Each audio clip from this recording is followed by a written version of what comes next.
आमर उपलब्धि अच्छी एक वर्ष एत उपलब्धि हो पार ये विरोधी मानक चकित करें कृषक मान पार्टी रेट पर क्विंटाल 3100 टंका देचु माने इनपुट असिस्टेंट 800 टंका देचु पूर्व सरकार 100 टंका कहीकि दे पारा नहीं आम 800 टंका देचु ये बहुत बड़ उपलब्धि कृषक माने बहुत खुशी अच्छे। द्वितीय माँ मान आम सुभद्रा योजना सामिल कर 1 कोटी रु अधिक माँ भौणी मैंने तार लाभ उठे ए वर्ष आम 10,000 प्रति वर्ष 10,000 एमती 50,000 दि जाए। तृतीय आम उत्कल मान विकास शिल्पर विकास उत्कर्ष ओडिशा नामक एक इवेंट करूँ भुवनेश्वर जो थे 17 लाख कोटी टंकार एमयू नहीं बर्तमान तार लाभ देखा मिलूँ प्रत्येक जिले में बर्तमान शिलान्यास दि चलती आगामी दिन में लक्ष लक्ष युवक युवती काम पाइबे चाकरी पाइबे आउ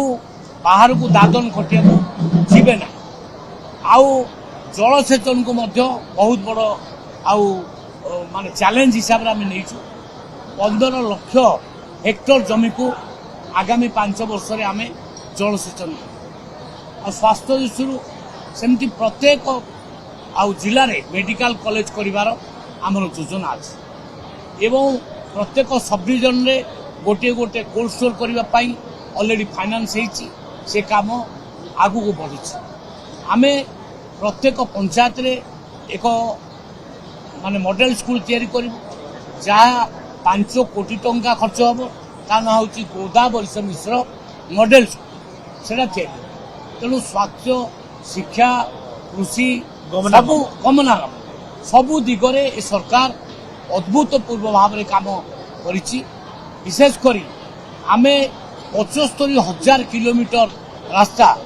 वर्ल्ड क्लास रास्ता तैयारी करूँ ये योजना माने नेशनल लेवल में वर्ल्ड क्लास रास्ता 75,000 किलोमीटर करने आम योजना रखी एवं प्रत्येक घर को पीवा पानी दवापाई 2026 सुधा हर घर में नल का जल ए प्रकार व्यवस्था आम कर योजना कर विशेषकर संबलपुर रिंग रोड हम आपणकर टूरिज्म को आगु को बढ़ेबा को सुजोग दिया जिवो एवं एठी आमे आगु को स्वास्थ्य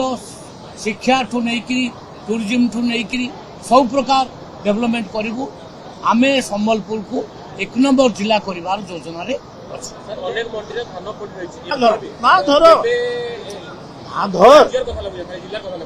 जिला कथा कहबू ना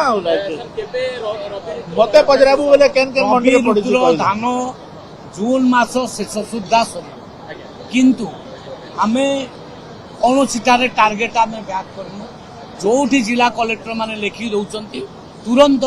गोटे मिनिट आमे सैंक्शन करछु टार्गेट अभाव नहीं जेते धान बिकिबे कृषक माने आमे किनिबू गोटे भी टोकन लाभ हबो ना।